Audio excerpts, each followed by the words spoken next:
खरं तर बाळासाहेबांचा देहवास होऊन आज जवळजवळ 13 वर्षापेक्षा जास्त कालावधी झालेला आहे. आणि शिवसेनेचे नेते रामदास कदम त्यावेळी सुद्धा शिवसेनेचे नेते होते आणि उद्धवजींच्या आशीर्वादाने सुद्धा ते पराभूत होऊन सुद्धा उद्धवजींनी त्यांना त्यावेळी आमदार केलं होतं. आणि गेले 13 वर्ष हे बाळासाहेबांसारख्या बाळासाहेबांच्या याच्यावर तयार झालेल्या नेत्यांनी गेले 13 वर्षे हा विषय का काढला नव्हता. खरं तर आज कालची लोकसभा झाली, विधानसभा निवडणुका झाल्या.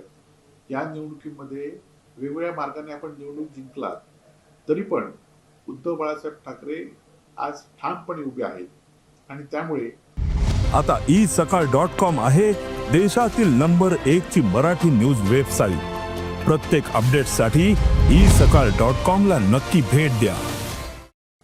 तुम्हाला दिल्लीवरून जे आरोप बाळासाहेबांच्या बाबतीमध्ये उद्धवजींवर करायचे असतात ते तुम्ही करताय, परंतु अशा आरोपांना शिवसैनिक आणि महाराष्ट्राची जनता भीक घालणार नाही. कारण बाळासाहेब असताना ज्या लोकांनी बाळासाहेबांना त्रास दिला अशा लोकांना घेऊन तुम्ही मेळावे साजरे करताय आणि त्यामुळे अशा रामदासभाईंनी खरं तर ते 13 वर्ष गप्प का होते हा खरा तर प्रश्न आहे.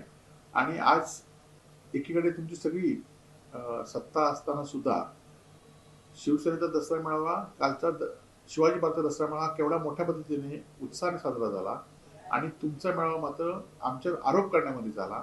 हाच फरक शिवसेनेमधला आहे. एका खुर्चीसाठी उद्धव ठाकरेंनी सारं काही कमवलं असा आरोप एकनाथ शिंदे यांनी केला.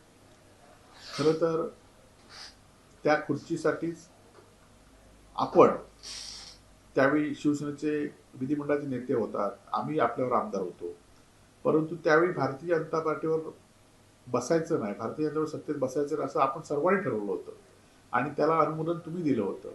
आणि ज्यावेळी तुमच्याकडे मंत्रिपद होतं 3 वर्ष तेव्हा तुम्ही काही बोलला नाही आणि नंतर मात्र सत्ता गेल्यानंतर आपण ज्या पद्धतीने उद्धवजींना आरोप करतात ते पूर्णपणे चुकीचे आहेत आणि सगळ्या जनतेला माहिती आहे की सत्तेसाठी हे चाललेलं आहे.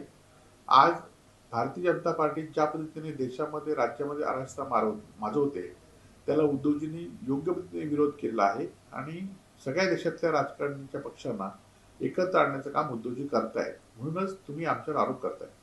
तुमच्या जाचाला कंटाळूनच राज ठाकरे यांनी पक्षाबाहेर पडले होते असा आरोप सरनाईक यांनी केला. खरं तर आता उद्धव साहेब आणि राजसाहेब एकत्र येत आहेत. मुंबईमध्ये मराठी माणूस, मुंबईच्या परिसरामध्ये मराठी माणूस एकत्र येतोय आणि ज्या पद्धतीने भारतीय जनता पार्टीने इतर लोकांना ज्या पद्धतीने परप्रांतीयांना ज्या पद्धतीने पदं दिली आहे आणि त्याचा रोष कुठेतरी मराठी माणसामध्ये आहे आणि त्यामुळे एकत्र आल्यानंतर जी ताकद मराठी माणसामध्ये झाली त्याच्या विरोधात म्हणून हे बोलतायत, आरोप करतायत, परंतु त्यांना एकत्र येण्यामुळे भीती निर्माण निश्चित झालेली आहे. संजय राऊत यांनी ज्यांची लग्न लावली ते सगळे तुटले, हा पांढऱ्या पायाचा पाणीच आहे असा गुलाबराव पाटील. नाही, खरं तर संजय राऊत साहेबांमुळेच अनेक लोकांना पदं मिळाली हे विसरून चालणार नाही आणि त्यामुळे आज आमच्या विरोधात बोलल्याशिवाय तो मंत्रिपद टिकणार नाही, त्यामुळे आमच्या विरोधात त्यांना बोलावं लागेल.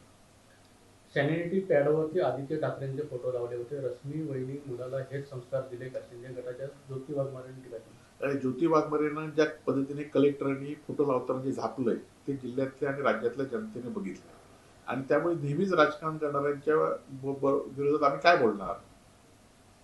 मीरा रोड स्टेशनजवळ गांधी जयंतीनिमित्त कार्यक्रम घेण्यात आला. या कार्यक्रमात आय लव्ह मोहम्मद आणि आय लव्ह महादेव अशा आशयाचे बॅनर धरले. महात्मा गांधींच्या फोटोखाली हा मजकूर लिहिण्यात आला.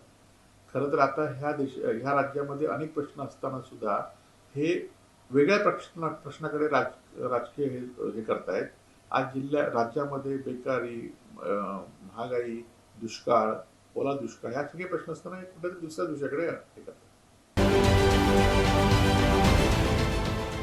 देश विदेशातील प्रत्येक घडामोडींचे लाईव्ह अपडेट मिळवण्यासाठी आता साम टीव्हीच्या सर्व सोशल मीडिया प्लॅटफॉर्मला लाईक, फॉलो आणि सबस्क्राईब करा.